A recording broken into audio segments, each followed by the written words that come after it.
So, saw Spider-Man Far From Home on Tuesday, and that is the biggest happy accident I've ever made. I kind of just wanted to see it in 40X because I bought a ticket to see Avengers Infinity War in 40X, and I kind of flaked on going because my girlfriend wanted to come over, and so I decided, I bought a ticket already, and then I didn't go, so I didn't cash in on the ticket, and I underestimated how quickly they take movies out of 40X, even if it's Avengers. All right, because before I knew it, John Wick was in 40X and I couldn't see it. So, all right, I want to see it. All right, because I see Spider-Man. Uh, I saw X-Men Dark Phoenix for the same reason, and it made that a mediocre movie great. Well, decent anyway with 40X, but this was next level 40X. I've seen say Captain Marvel in 40X, but this is better than Captain Marvel, and it's pretty much the best example of 40X I've seen yet. Everything was done well, as well scripted. Every little thing you would think would not be able to be simulated with 40X, they did. I'm not gonna go spoil it for you. I'll spoil it for you in another video. But there's a jump scare that they incorporate with the 40X. They make it. It was like, all right, they reached the next level. Okay, they incorporated 40X in a jump scare in such a way that puts you into the movie. All right, everything was great about it. Even like, here's the thing: people underestimate how good the technology is for 40X. Because like, there's a point even when Spider-Man's swinging, the chair swings on a swivel at a swinging angle to match his swing, and it was sick. It's like, oh shit, this is the next level shit. It was great. All right, it was like, it's like the chair's on a gyroscope, so much so more than you would expect. Okay, the amount of control they have over that thing. Even there's a point where he does like a barrel roll, and they try to kind of simulate. Obviously, they kind of simulate a barrel roll in the chair, but they try to as much as possible.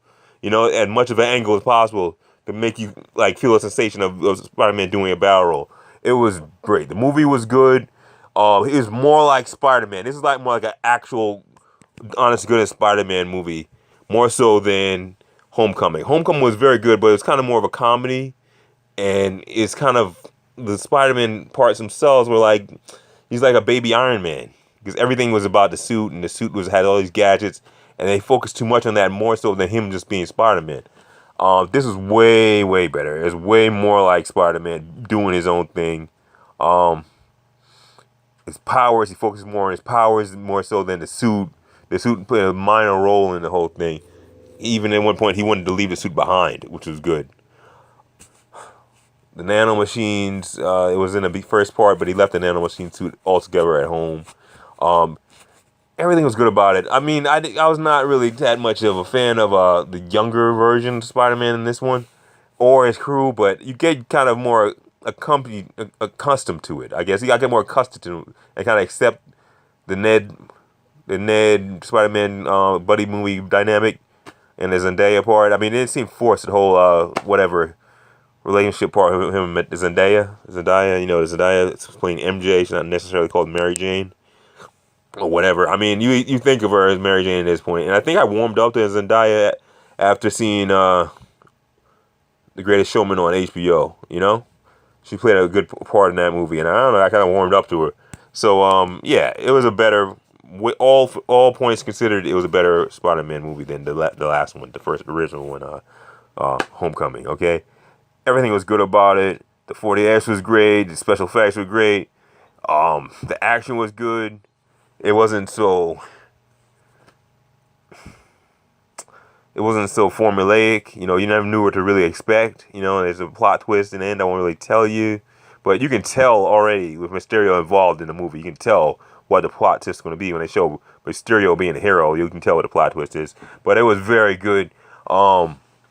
It was just a great movie, man. It was a great movie. I was totally satisfied with my purchase. There were a lot of chatty people in the fucking movie theater. For some reason, so much chatty people. Everybody started. I think it became like contagious. One person started chatting. Like Aunt May. I don't know, for some reason they focused on her butt, right? And she walked by. And this kid's like, "Hey, damn, she's got a fat ass." I like to do her like, "Yo, man, you didn't have to steal that. We can see she has a fat ass." But I appreciate it too. But you're not at home. Shut up. He went all into it too. I mean, we can see, Marissa Tomei is pretty well put together lady. And they focused a shot on her, and like it's took up the screen's like 20 feet wide or 30 feet wide. It's hard to miss. She's pretty hot, and she's in her 50s almost. I think she is in her 50s at this point. So hey, anyway, that being not here nor there, it was a good movie. He didn't have Spider-Man didn't have an easy go of it. It was very good. He didn't have an easy go of it. He didn't just steamroll everybody. It was a very good plot. And it was so much so, it was so well done, right? That it was like a Spider-Man cartoon brought to life. That's how good it was. And then not in a good bad way, in a good way, okay? It's on point. Everything they would have had if they had Mysterio versus Spider-Man, that's what was in the movie, okay? That's how good it was. It was really good. And the whole time, the 4DX is working with everything that's happening on screen. It brings you into it even more.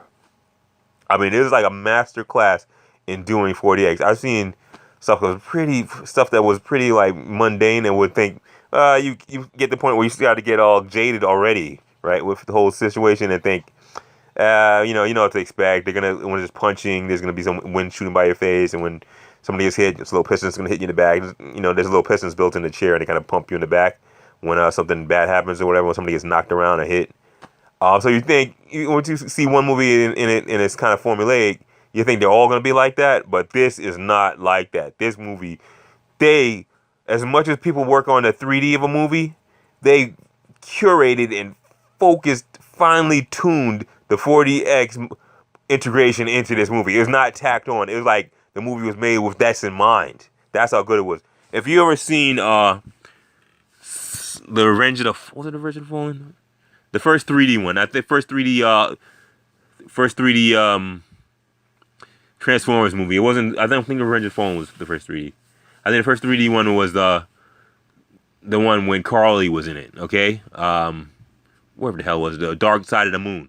Dark Side of the Moon was the first 3D Transformers movie, and Michael Bay made that movie with 3D in mind. There's so many shots, obviously focused on 3D and used 3D to greatest effect. That's how good the 4DX is in this movie. So much so, I'm so glad I saw this in 4DX first. If you see Spider-Man Far From Home, see it in 4DX. It was off the hook. It's like the gold standard of 4DX, okay? It's so not much like when it's Tectone was kind of a depreciating term. It's kind of like it's kind of pejorative term. It was more like a gold shining example of 4DX. Okay, so much so a killer app. That's the way I would say. I would say Spider-Man Far From Home is killer app for 4DX. It was that good.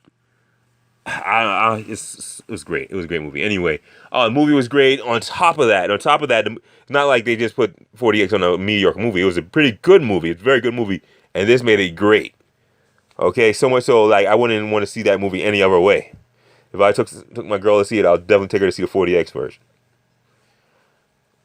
That is that good. I mean, even before the whole 4DX thing happened, I used to think of the 3D movies as kind of a roller coaster ride, because they know you're watching it in 3D, so they make it in such a way that all the 3D action is going off in a chaotic fashion. It's hard to track it all. It's like it's bringing you into it, and it's so chaotic and action packed that it's bringing you into it, and it's like trying to track being on a roller coaster. That's how that is, and that's how this was, in the best possible way. Spoiler alert: Nick Fury's in the movie, but Nick Fury's not in the movie. Spoiler alert: he's a Skrull. It's Talos, and not only that, it's Talos. The whole time you think Nick Fury's guiding Spider-Man and like being his liaison, he kind of is by remote control. Nick Fury, and when you see the final after credit scene, you find out that when Taylor's driving away, Nick Fury's driving away with Maria Hill. Maria Hill's a Skrull, and you think she's about to kill Nick Fury. It's like an evil Skrull about to kill Nick Fury, because all of a sudden Maria Hill turns into a Skrull. And she looks at him, and then he turns to a Skrull too. It's like, oh shit, it's Talos and his wife. So Talos and his wife, the whole time in this whole movie, Far From Home, were they're impersonating Nick Fury and Maria Hill on their behalf. Why, I don't know. They didn't say why, but it's a sick plot twist and ties it into the whole MCU. And Nick Fury is in space, hanging out with the other Skrulls in their home, their new base. Okay, in space, and it looked like you know how Rick Colson, not Rick Colson, Phil Colson was in Tahiti. You know, in Agents of Shield.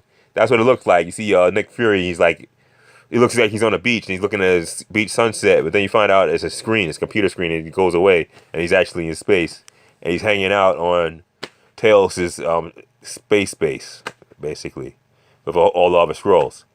So, and they mentioned something in the movie about Kree sleeper cells. Like, so it's kind of the reverse of what the comic book was. I mean, in the Marvel comics, the Skrulls were keeping sleeper cells in Earth, and then Avengers are trying to hunt them down. But in this, is the Krees are in sleeper cells. So anyway, it's pretty cool. So it's gonna be a twist on that. So everybody's thinking that Skrulls are gonna be the next big bads, and it'd be like Secret Empire. It's not like that. It's kind of the opposite. And at the end, the first after credit scene is he's hanging out with MJ and he's swinging around with her. And of course, the wind is blowing in your face from the 40X, and the chair's swinging when he's swinging. So it really, really draws you into it, like you're swinging on the spider web.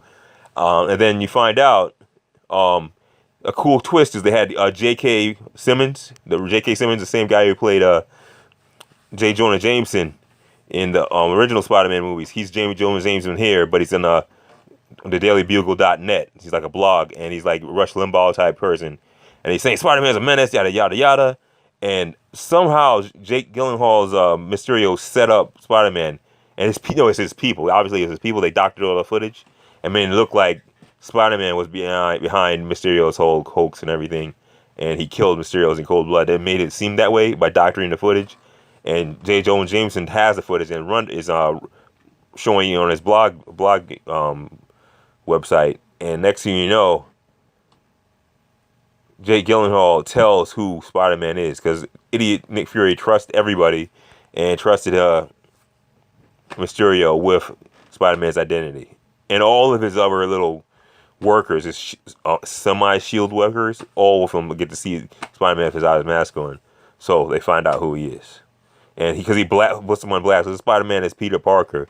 And Peter Parker sees the whole thing being broadcast on a Times Square screen, and he freaks out, and it cuts away. Anyway, great movie.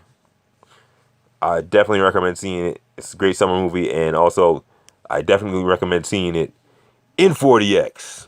And he totally was on point being Spider-Man. There's a lot of criticism about the other one that, well, they didn't really focus that much on his spider sense. They totally focus on his spider sense in this movie, and it makes it more so a Spider-Man movie. Like, he has his powers. He's in control. It's like he becomes full-on Spider-Man in this movie. I mean, I think in the previous one he's kind of junior Spider-Man, and this one he becomes totally what Spider-Man is in the comic books, because he had a full handle on his spider sense at the end of this movie. By the time he had to take on Mysterio, and in order to beat him, he had to master his spider sense. He goes off. Wrecks everything Mysterio throws at him, dodges everything, and beats the shit out of Mysterio. So he's totally mastered being Spider-Man in this movie. It's 100% what you think Spider-Man would be. It was great. I give it like a 9 out of 10. Anyway, it was a great movie. Definitely recommend seeing it.